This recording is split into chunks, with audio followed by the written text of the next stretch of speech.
ma citoyenneté et ma religion. Et ma religion, je ne vais pas la mêler. Attention à ceux qui, au nom du fait qu'ils vous voient trop musulmans, vont vous empêcher d'avoir une parole politique de citoyen. Mais bien sûr que j'ai une parole politique, mais évidemment que j'ai une parole politique. Ça ne veut pas dire que j'ai une parole politique de musulman, j'ai une parole politique de citoyen. Et il faut l'entendre comme ça.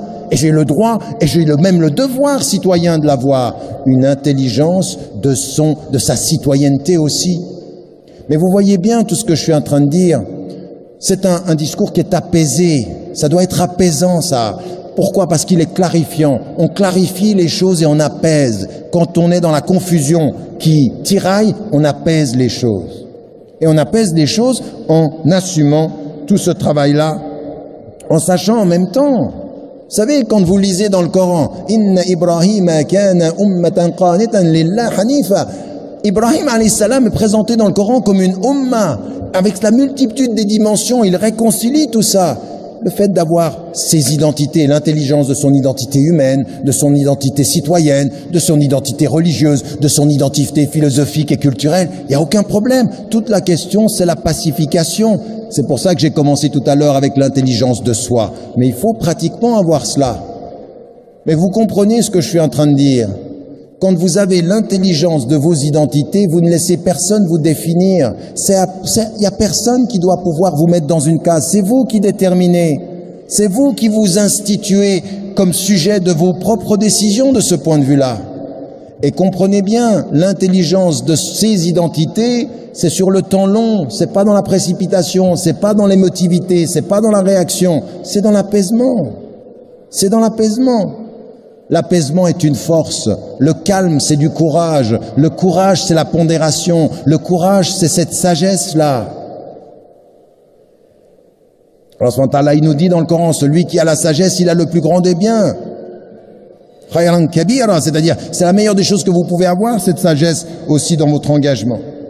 Il y a aussi, par rapport à ça, oui je sais, j'y arrive. Il y a aussi par rapport à ça, l'intelligence, je le disais, des adversités. Parce que se déterminer de soi à soi, c'est aussi... vous le savez, quand vous avez dans le Coran il faut se préparer aussi à ces adversités. Le prophète, il est venu avec ce message de paix, mais il savait qu'il allait avoir des adversaires. Il l'a eu dans sa famille, il l'a eu dans sa société. Il faut se préparer à ça aussi. Il faut avoir l'intelligence des coups qui peuvent être portés, d'où ils peuvent venir. Et là, de ce point de vue-là, on va avoir des adversités intérieures. Il va y avoir des gens qui sont prêts à solder l'islam pour être reconnus socialement. Et puis, il va y avoir des gens qui vont vous attaquer parce qu'ils sentent dans votre autonomie un danger. Il faut se préparer à ça. Il faut avoir l'intelligence de ça. Non pas pour que son action, elle soit déterminée à ça, mais pour s'en protéger de la meilleure des façons possibles. Et donc ici, c'est aussi important que aujourd'hui, le devoir d'intelligence, ce soit un devoir d'intelligence dans la communication par rapport aux gens, dans ce qu'ils disent. L'une des plus grandes attaques à laquelle nous ayons à faire face aujourd'hui en tant que musulmans, c'est la confusion. Et on a des gens qui sont des adversaires intellectuels et qui entretiennent la confusion. Nous avons un devoir de clarification. Il y a des médias qui tordent les réalités. Nous avons un devoir de rectification. Il faut savoir comment se situer les médias, l'intelligentsia, les intellectuels, l'école. Tout ça, de tout ceci, il faut se préparer. Donc on s'équipe, on se arme intellectuellement, on s'arme également dans un type de rapport à l'environnement qui est un rapport d'autonomie et de liberté. Et mon dernier point, c'est que par rapport à l'intelligence de l'adversité, il faut aussi avoir l'intelligence des alliances. Aujourd'hui, vous avez en face de vous un pouvoir qui gagne sur un domaine. Comme on ne sait plus répondre à la question sociale, comme on ne sait plus répondre à la question économique, l'une des façons les plus immédiates de pouvoir avoir de l'emprise sur la population, c'est une division, c'est entretenir les tensions. Et moi, je vais vous dire une chose. Il y a 3 ou 4 choses qu'il ne faut surtout pas faire. La première des choses, c'est qu'il ne faut pas disparaître. Il faut rester soi, être présent. Il faut avoir le courage de son discours et être présent. La deuxième des choses, il ne faut pas s'isoler. vous avez énormément de vos concitoyens français qui partagent avec vous vos principes, qui partagent avec vous vos préoccupations, qui ne sont absolument pas naïfs, qui voient très très bien ce que le pouvoir est en train de faire. Ils sont des millions en France à savoir que le pouvoir politique et que les médias sont en train soit de mettre les gens les uns contre les autres, soit de manipuler l'information. Donc il ne faut pas que nous tombions dans l'isolement. Il y a énormément d'alliances possibles. Il y a énormément de gens. Il faut savoir que le dominant, il veut diviser et que nous, notre résistance, c'est dans l'union, c'est dans l'alliance, au-delà de notre appartenance strictement religieuse. Il y a énormément. Je rencontre des gens, mais tous les jours de ma vie, des athées, des catholiques, des protestants, des juifs, des agnostiques, qui comprennent très bien ce qui se passe. Ils sont pas bêtes. Vous n'êtes pas dans un peuple qui est bête. Le peuple de France est un peuple d'une grande tradition intellectuelle, d'une grande intelligence intellectuelle pour un certain nombre d'intellectuels. Ne confondez pas la France avec les quelques intellectuels qui parcourent aujourd'hui les plateaux de télévision. Eux, ils dévoient l'intelligence française. Mais il y a une longue tradition. Et vous avez énormément de vos concitoyens qui sont prêts et qui entendent. Ça, c'est important. Et surtout, ne commencez pas à vous dire, comme je l'ai entendu, faut qu'on quitte ce pays. Mais non, non seulement faut pas le quitter, faut rester, faut y travailler et être de plus en plus visible dans ce pays. De plus en plus visible, mais avec des alliances. Ne pas se penser musulman contre les autres, se penser français avec tous les Français de principe. Français avec tous les Français qui défendent une idée digne de la France de demain. Elle sera plurielle, elle sera respectueuse, elle ne sera pas une France qui a peur. Nous ne sommes pas des agents de peur et nous résistons. Non. Non, ça veut dire qu'il faut travailler. Donc en l'occurrence, il faut que nous nous engagions à ça. Il faut que nous nous engagions à ça. Et moi, j'entends de plus en plus des musulmans et des Français, en l'occurrence, qui en ont marre de ce poids-là et qui tombent dans le piège de l'émotion. Ils y perdent leur intelligence par un surcroît d'émotivité. Il faut libérer l'intelligence et maîtriser cette émotivité-là. Parce que, en fait, vous savez, en psychologie élémentaire, toute situation de crise est une situation qui est axiale. On va passer vers autre chose. La France va passer vers autre chose. Vous êtes dans un temps historique où quelque chose, Inch'Allah, va changer. Donc de ce point de vue-là, de l'amplitude, de la sagesse, de l'ouverture, du dialogue, pas de compromission, pas de petits calculs, pas d'assignation par le pouvoir à être comme on aimerait que le pouvoir, ou comment le pouvoir aimerait que l'on soit. Nous n'avons rien contre le pouvoir tant que le pouvoir nous laisse tranquilles. Nous n'avons rien contre le pouvoir tant que le pouvoir respecte notre autonomie. Et de ce point de vue-là, nous avons à mettre en évidence ceci. Et ça veut dire, c'est ma conclusion, que c'est vrai sur le plan intérieur en France, mais c'est vrai aussi par rapport à une chose qu'il faut que vous compreniez. Nous sommes Européens, vous êtes Français, de confession musulmane ou avec ou pas de confession, et le destin, c'est un destin commun. Ce destin commun de la France, et je sais que je gêne quand je dis ça, mais je ne veux, parce qu'on a des soucis là. On a des gens qui sont en train de partir en Syrie, qui sont en train de partir dans l'extrémisme violent et qui ont une confusion totale dans l'ordre du monde. Alors on ne peut pas faire semblant que nous, on est à l'intérieur des frontières françaises puis qu'on va vivre entre nous dans une démocratie bon enfant.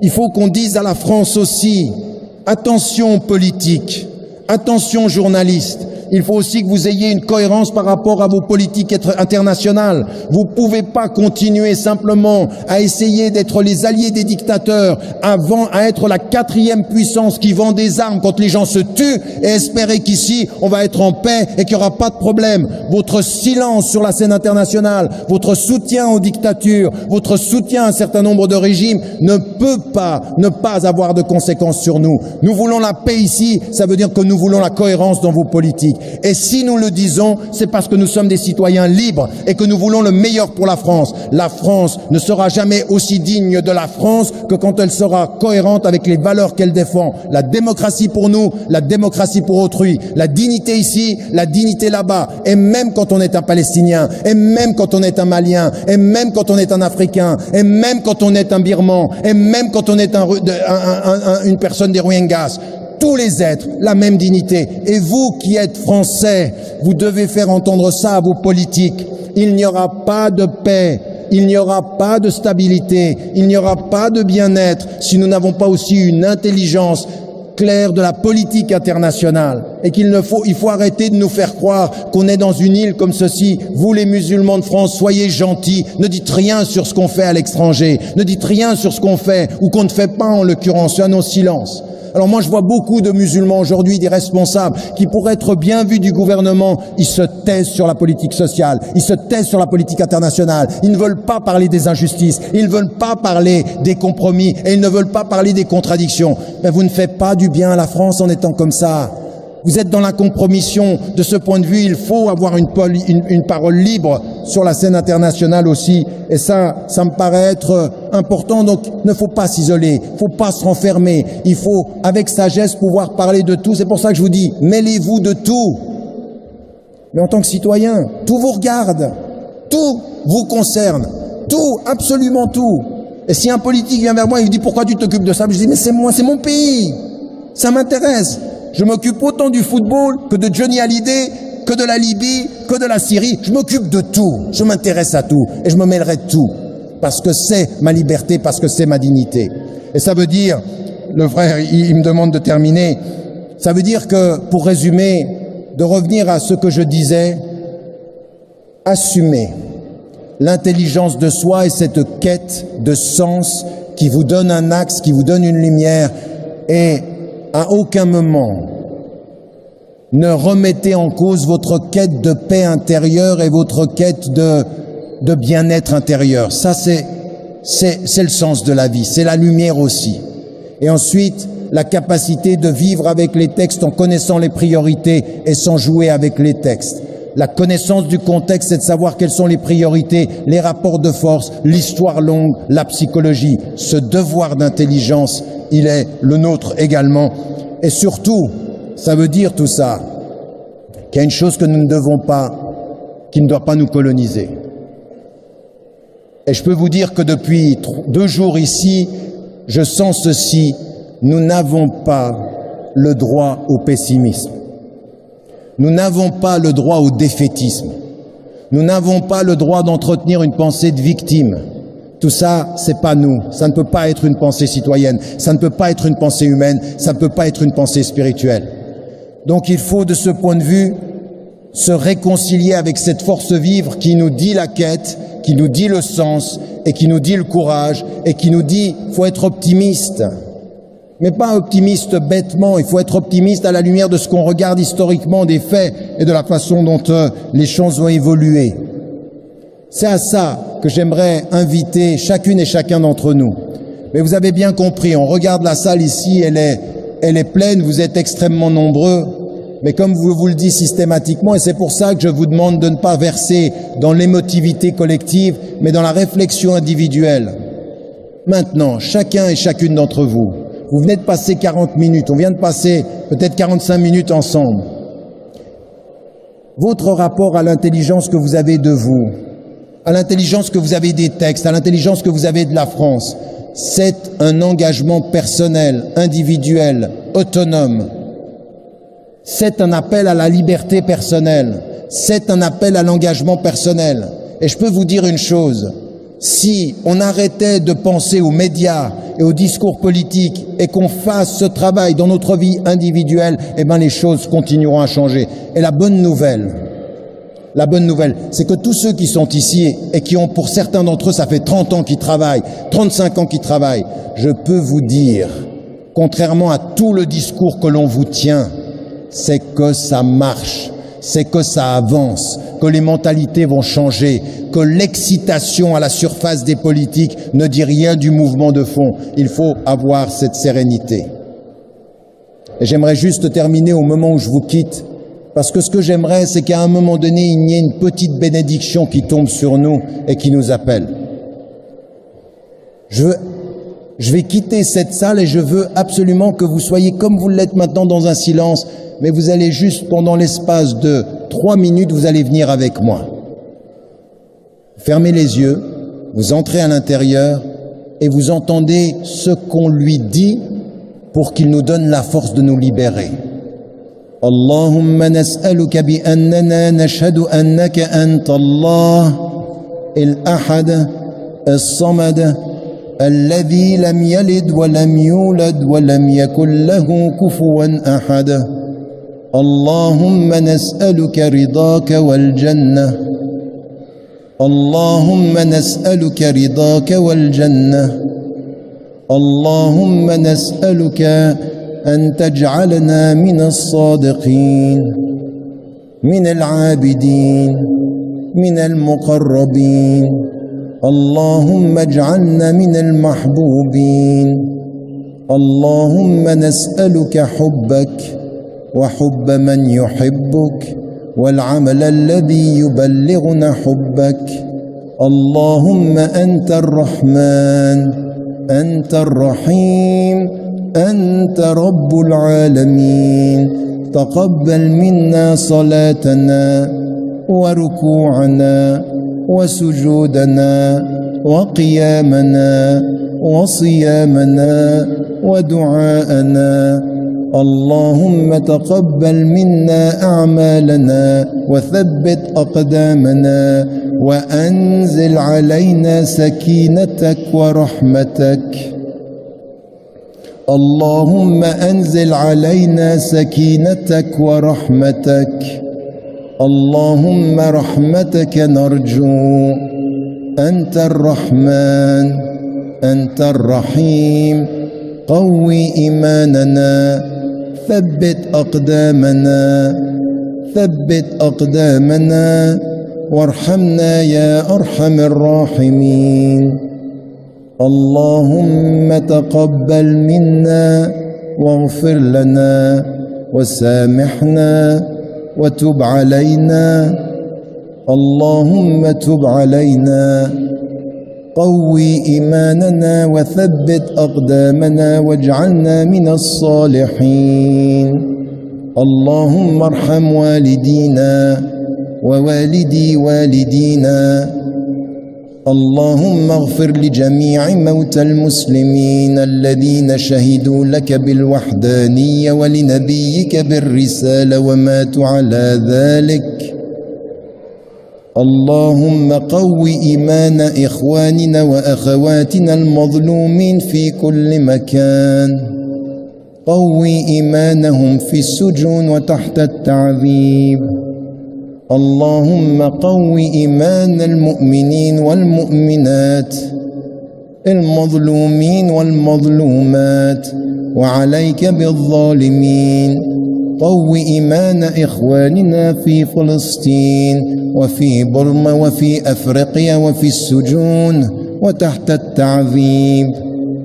اللهم تقبل منا واغفر لنا واجعلنا جميعا من الصابرين. اللهم اجعلنا من الصابرين.